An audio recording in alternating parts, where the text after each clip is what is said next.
이사야 17장 1절에서 14절까지 말씀을 살펴보도록 하겠습니다. 아람의 다메섹과 북왕국 이스라엘의 에브라임을 향한 심판의 말씀입니다. 다메섹은 완전히 멸망하여 양떼가 눕는 곳이 되고 이스라엘의 멸망은 면하지만 극히 적은 수만 남게 됩니다. 하나님께서는 심판을 통해 인생들이 의지하던 우상들을 무너뜨리시고 창조주 하나님만 바라보게 하십니다. 1절에서 6절은 다메섹과 이스라엘의 심판입니다. 다메섹은 현재의 시리아, 고대 아람의 수도로서 메소포타미아와 애굽을 연결하는 거점 도시였습니다. 하나님께서는 다메섹이 장차 성읍을 이루지 못하고 무너진 무더기가 될 것이라고 말씀합니다. 장차 성읍을 이루지 못하고란 문자적으로 도시로부터 제거되다, 떠나다라는 의미로 어떤 강력한 힘에 의해 다메섹이 도시로의 기능을 할 수 없게 되고 완전히 황폐하게 될 것임을 예언합니다. 또한 유사한 의미를 가진 무너지다와 무더기가 되다는 표현을 통해 시리아의 가장 큰 도성 다메섹이 허물어져 돌무더기가 되고 회복 불능의 처참한 모습이 될 것임을 강조합니다. 아라엘의 성읍들은 매우 황폐하게 되고 사람들이 희귀하게 되어 양떼들이 누워 휴식을 취하여도 그 양떼를 놀라게 할 사람조차 없을 것이라고 예언합니다. 거주자 한 명 남지 않은 멸망을 상징합니다. 하나님의 심판은 다메섹에 국한되지 않고 그에 동맹한 에브라임까지 확장됩니다. 에브라임의 요새가 사라져 무방비 상태가 되고 다메섹은 왕국이 없어져 주권을 잃을 것입니다. 이스라엘 자손에게서 영광이 사라지듯이 아람의 남은 백성도 수치를 당할 것입니다. 이스라엘 자손의 영광과 같이 되리란 표현은 북이스라엘과 아람의 운명이 동일함을 가리키며 북이스라엘 사람이 아람을 의지한 것이 얼마나 어리석은 행동인지를 지적합니다. 4절부터는 시선이 다메섹에서 이스라엘로 바뀌게 됩니다.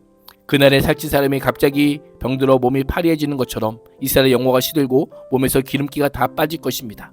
죽음의 문턱에 넘어선 병자처럼 이스라엘의 국력이 급격하게 약해져 볼품없는 존재가 되는 겁니다. 이스라엘은 주전 733년 아수르의 침략에 의해 영토 3분의 1을 빼앗기고 에브라임 산지와 사마리아만 남겨진 채 겨우 목숨을 부지하게 됩니다. 5절은 이스라엘이 경험하게 될 패망을 추수의 비유를 통해 구체적으로 묘사합니다. 추수하는 자가 농작물을 수확하고 가라지를 골라내어 저장하듯이 여호와께서도 의인과 악인을 심판하여 그 행한 대로 보응하십니다. 율법에 따르면 추수할 때 가난한 자들을 위해 이삭을 다 거두지 않고 일부를 남겨두어야 하지만 추수를 마친 후 땅에 떨어진 이삭을 조금도 남기지 않고 모두 모으게 됩니다.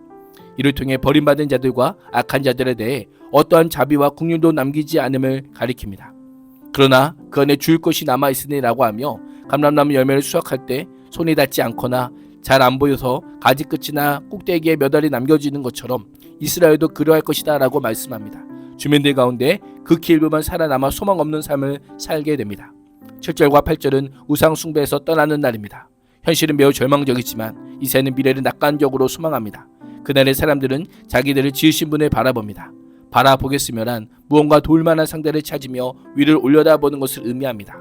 여호와만이 진정한 구원의 사실을 깨닫고 구원을 소망하며 여호와를 바라볼 것입니다. 생명은 우상들과 달리 생명의 근원이시며 기도에 응답하지 못하는 우상들과 달리 기도를 들으시고 역사하시는 이스라엘의 거룩한 분을 바라볼 것입니다.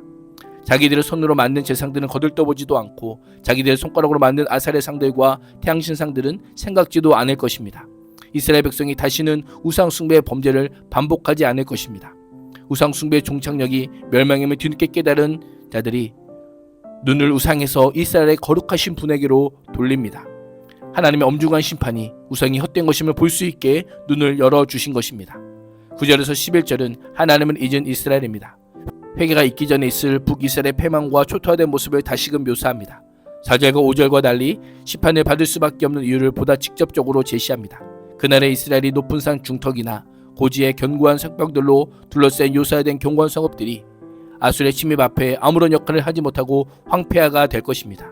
마치 이스라엘 자손들 앞에서 가나안 사람들이 버리고 떠난 숲풀 속의 처소와 작은 산 꼭대기의 초소처럼 황폐해집니다. 가나안 원주민들이 우상을 숭배하다가 멸망했던 것처럼 이들을 대신하여 가나안 땅에 살게 된 이스라엘도 같은 전철을 밟다가 멸망합니다. 그 멸망의 원인이 무엇입니까? 왕권이 약해서가 아닙니다. 군사력이 약해서도 아니고 경제 불황 때문도 아닙니다. 구원의 하나님을 잊어버리며 능력의 반석을 마음에 두지 않고 우상들을 섬겼기 때문입니다. 잊어버리다는 무시하다, 관심을 두지 않다라는 의미로 단순한 망각이 아니라 관계의 던절을 가리킵니다. 하나님과 하나님께서 베푸신 구원 역사에 아무런 관심을 두지 않고 무시할 뿐입니다. 마음에 두지 않다란 이스라엘이 마땅히 기억하고 의지해야 할 하나님을 무시하고 소홀히 하려 했음을 강조합니다. 그 결과 자신들이 구원하며 자신들의 반석 대신 여호와 하나님 대신 자신들과 아무런 관계도 없고 아무런 유익을 주지 못하는 이방 우상들을 열정적으로 흠모하고 그것을 기쁨으로 삼았던 것입니다. 이를 통해 이스라엘의 멸망의 필연성을 강조함과 동시에 그 행위가 얼마나 어리석은지를 지적합니다. 11절은 이러한 이스라엘의 열심이 허무하게 끝날 것으로 묘사합니다. 이스라엘은 이방의 나무를 심고 싹이 나도록 아침 일찍부터 정성껏 울타리를 두르지만 정작 수확의 날에는 아무것도 얻을 수 없습니다. 오히려 그들에게 돌아오는 것은 근심과 심한 슬픔뿐입니다. 풍성한 수확과 물질적 풍요를 가져다 줄 것으로 믿고 섬겼던 우상들이 풍요와 안녕을 주기는커녕 도리어 풍요의 박탈과 정치적 멸망을 가져다 줍니다. 이사야 선지자는 우상 숭배자들의 어리석음과 우상의 허탄함과 무능함을 지적합니다. 12절에서 14절은 침략자들에 대한 심판입니다. 이사야 선지자는 슬프다라고 하며 죽음을 탄식합니다. 열방의 침략을 바다의 파도에 비유합니다. 많은 민족의 요란한 소리가 마치 바다의 파도 치는 소리처럼 요란하고 많은 백성들의 몰려오는 소리가 마치 거대한 물결이 밀려오는 것 같다라고 하며 아무도 맞서지 못할 당당한 기세와 사람을 압도하는 흉폭한 태도로 전진하는 아수르의 모습을 강조합니다. 기세 등등한 아수르 군대가 거대한 물결이 밀려오는 것 같이 소리를 내어도 주께서 그들을 꾸짖으십니다. 꾸짖으시니라 여호와께서 홍해를 꾸짖으실 때 사용했던 표현으로 강력한 충고나 능력으로 좌절시키는 여호와의 심판을 가리킵니다. 노도 같은 아수르의 세력이 결코 하나님을 말실 수 없으며 책망과 꾸짖음을 받을 수밖에 없는 존재임을 알려주고 있습니다. 아수르 군대를 하나님께서 꾸짖으시자 바람 앞에 있는 산의 겨처럼 패배하며 도망칠 것입니다. 폭풍 앞에 흩날리는 티끌과 같을 것입니다. 인간의 눈으로 보기에 제 아무리 막강한 군대라 할지라도 여호와 앞에서는 바람에 날아가는 겨처럼 아무런 힘도 발휘하지 못하는 무가치한 것에 불과합니다. 여호와의 개입으로 전세가 갑작스럽게 역전됩니다. 두려움 가운데 밤을 보냈지만 아침이 되기 전에 침략군이 사라지고 없어집니다. 예루살렘을 공격하던 자들은 갑작스러운 패배로 아무런 소득도 없이 빈손으로 돌아갈 뿐입니다. 이사야 선지자는 하나님께서 아수르 군대를 물리치신 무기가 물리적 무기가 아니라 말씀으로 꾸짖음을 강조하며 말씀의 능력을 알려주고 있습니다. 오늘도 우리가 의지할 분은 여호와 하나님입니다. 오늘도 우리가 의지할 것은 하나님의 말씀입니다. 기도하겠습니다. 하나님, 주의 말씀으로 우리를 붙드시고 인도하사 어떤 두려움과 흔들림 속에서도 믿음으로 굳게 서는 삶을 살게 하여 주옵소서. 예수님의 이름으로 기도합니다. 아멘.